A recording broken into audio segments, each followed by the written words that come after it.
Bom dia, meus amados irmãos, que a graça e a paz do nosso Deus, de nosso Pai, possa nos abençoar através de Cristo Jesus, nos fazendo crescer e prosperar espiritualmente cada vez mais.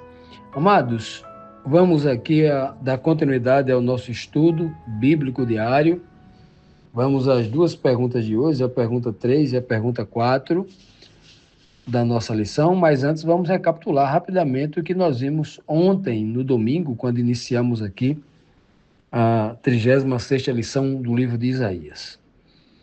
Nós vimos na primeira pergunta de ontem, quando o Senhor se apresenta como o rei, como Salvador de Israel, como Todo-Poderoso, o Senhor dos Exércitos, né? Dizendo que ele é o primeiro, ele é o último, no sentido de que ele é quem sabe tudo desde o princípio, e ele estará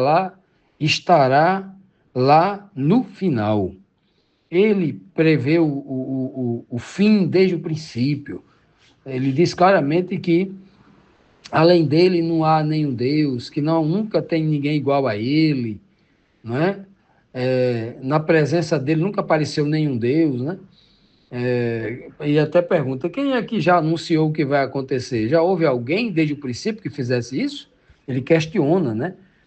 Claro que não há. E aí ele convoca o povo como testemunha dele, mostrando que esse povo sabe, esse povo tem que abrir a boca e dizer, porque esse povo é testemunha de que não há outro Deus, só tem esse Deus que realmente desde o princípio vem anunciando o futuro. O que vai acontecer já foi anunciado, né? E ele chega dizendo, né? Povo meu, né, meu povo, não tenha medo, não fica apavorado por causa desses deuses aí, esses deuses não sabem de nada, esses deuses não sabem o futuro, se não são oniscientes, não sabem nada, não são deuses, né?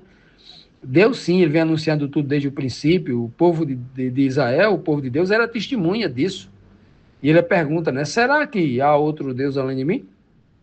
E ele responde com dois não. Não existe outro Deus protetor, eu não conheço nenhum deles. Se Deus, o único onisciente, não conhece, é porque realmente não existe esse Deus, né? Então, hoje, meus amados, na terceira pergunta, nós temos aqui o seguinte questionamento: o que o Senhor fala sobre aqueles que fazem imagens e as adoram? O que acontecerá com essas pessoas que fazem imagem e as adoram, né? O texto de Isaías 44, 9 a 11 diz assim: os que fazem imagens não prestam, e os seus deuses, que eles tanto amam, não valem nada. Os que adoram imagens são tolos e cegos, e por isso serão humilhados. É uma grande tolice fazer uma imagem para ser adorada como se fosse um Deus. Todos os que a adoram serão humilhados. Os que fazem ídolos são apenas seres humanos, nada mais. Que eles se reúnam e se apresentem no tribunal. Ali ficarão apavorados e serão humilhados. Aqui nós temos uma dura realidade e um pronunciamento de juízo da parte de Deus contra o professo povo de Deus, os religiosos, que diziam crer no único Deus, mas, entretanto, viviam com atitudes de idólatras, viviam fazendo imagens e se ajoelhando diante delas e adorando-as, né? Adorando essas imagens, fazendo sacrifício, prestando culto, né? Faziam essas coisas dentro dessas imagens. E aqui o Senhor, que era um pecado aí recorrente, né, em Israel, sendo reprovado, orientado por vários profetas acerca desse pecado. O pecado da idolatria não é um pecado reprovado dezenas de vezes aqui no livro de Isaías, mas na Bíblia toda era o principal pecado do povo. Praticamente todas as dificuldades que o povo de Israel passou, os cativeiros, né? As mortes, as pestes, as doenças, as pragas, praticamente todas elas vieram por causa da idolatria. É muito importante quem lê a Bíblia entender isso. A idolatria é um pecado terrível e é a porta de entrada para todo tipo de desgraça, a idolatria. Então, quando o Senhor diz aqui, olha, as pessoas que fazem imagem de escultura não prestam, ou seja, não têm valor para Deus nem para ninguém. São pessoas que estão diretamente contra Deus. Então, quem trabalha fazendo imagens de escultura para que as pessoas reverenciem, para que as pessoas adorem, aqui o Senhor está dizendo que essas pessoas não valem nada. E nem essas estátuas. Ou seja, elas valem o tanto quanto as suas próprias obras, as obras das suas mãos, valem, né? Nada. E o Senhor diz claramente aqui que essas pessoas que fazem isso, elas não valem nada porque elas são tolas, são malucas, né? São cegas. E aí, por que elas são assim? Elas serão humilhadas. E aqui, de novo, o Senhor traz aqui à tona o cenário de um tribunal. Ou seja, para essas pessoas só tem uma coisa: sentar no banco dos réus para serem julgadas, condenadas e envergonhadas. Porque essas pessoas que adoram, diz o texto aqui, que elas serão humilhadas, né? E essas pessoas que fazem isso, como ele fala aqui, ó, os que fazem ídolos são apenas seres humanos, ou seja, eles não têm o poder de criar como Deus fez o homem, né, do pó da terra, e fez uma criatura viva através daquilo. Eles só fazem uma imagem de escultura que não pode ter vida. Então, eles querem ser como Deus, um ser humano? Como é que um ser humano quer ser com, eu vou fazer uma imagem de escultura porque Deus é quem criou, através de uma imagem, criou um homem, um ser vivo, né? Então, lá no fundo do coração do homem que faz uma imagem de escultura, ele, lá no fundo, ele quer ser um criador, ele quer ser como Deus, mesmo criando algo sem vida. E esse é um espírito terrível, um espírito que Deus, é o espírito do mal, é aquele espírito que originou tudo, aquilo que muitos chamam de o pecado original. Portanto, aqui é uma sentença muito clara, falando ao povo de Israel, que estava abandonando a verdade do único Deus para cair nessa cilada, nesse buraco escuro da idolatria.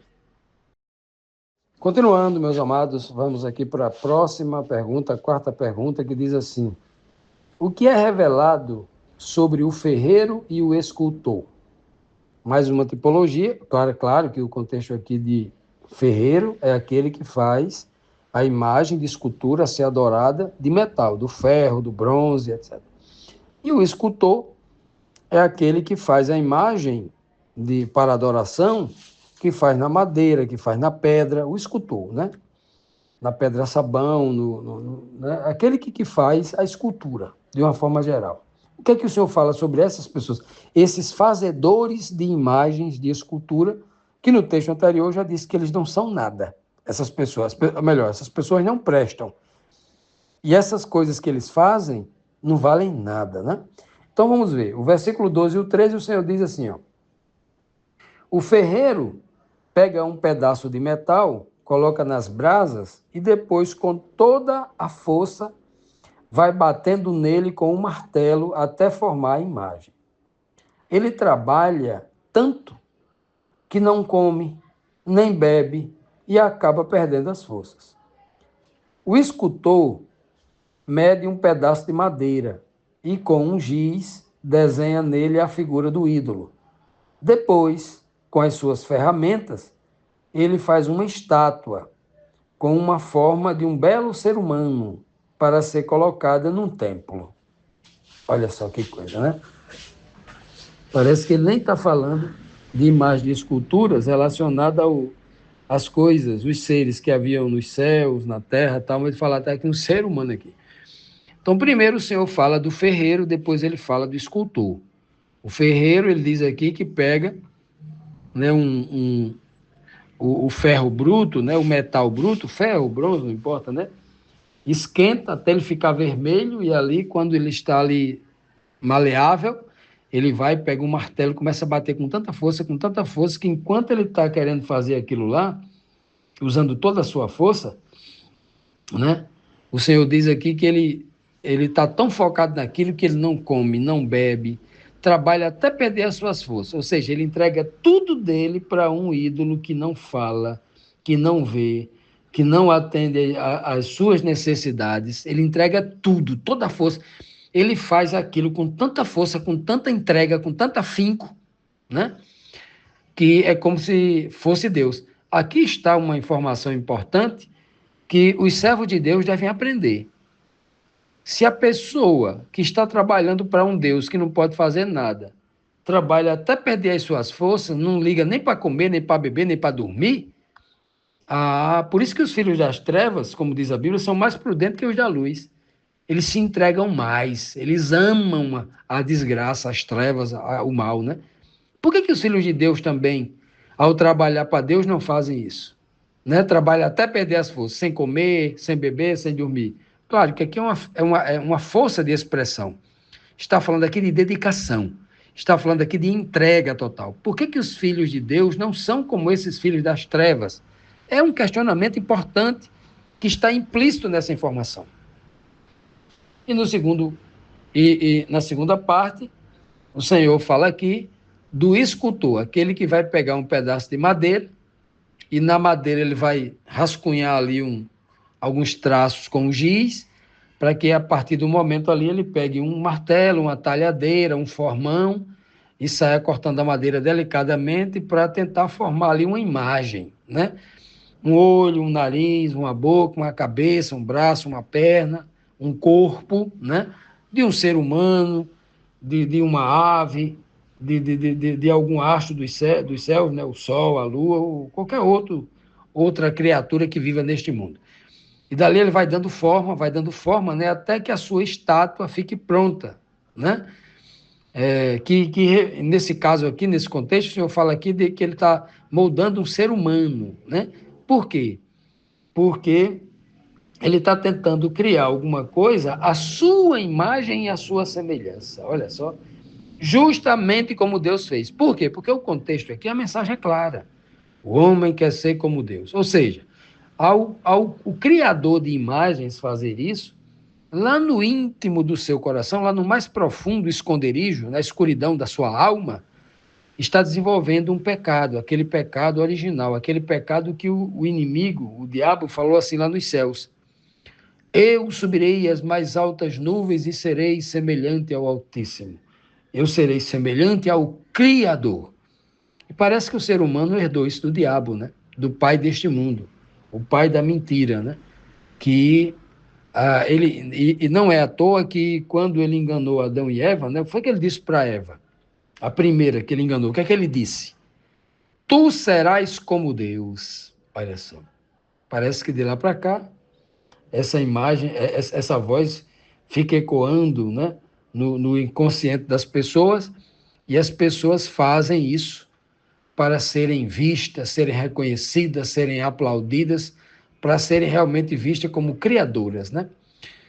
Quantos artistas, escultores, né, não são prepotentes e através da sua criatura querem, das suas criações, da sua pintura, né, da sua obra de arte de uma forma geral, não querem ser reconhecido por isso, né, como um grande criador. Pois é. Será que isso está lá no fundo da alma, lá no inconsciente, lá no subconsciente, não tem essa busca de querer ser igual a Deus? Pois bem, fica aqui a reflexão.